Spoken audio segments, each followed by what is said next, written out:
دانسته باشید هر یک کاری که شما انجام میدهید سراول از مفکورتان وابسته است. به خودتان وعده دهید که دوام یک هفته هیچ فکر منفی را در شعورتان جای نمیدهید.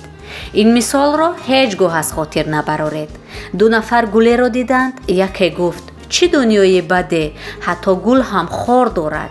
دیگر جواب داد نه، چه دنیای زیبایی، حتی خار هم گل دارد.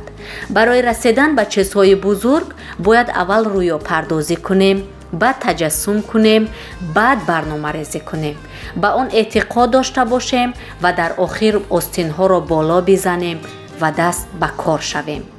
کسی که مبارزه کردن را نمی‌داند بدبختی‌هایش را سرنوشت می‌نامد. مبارزه بر، شکست را نپذیر، زندگیت همان خواهد شد که آرزویش را داشتی.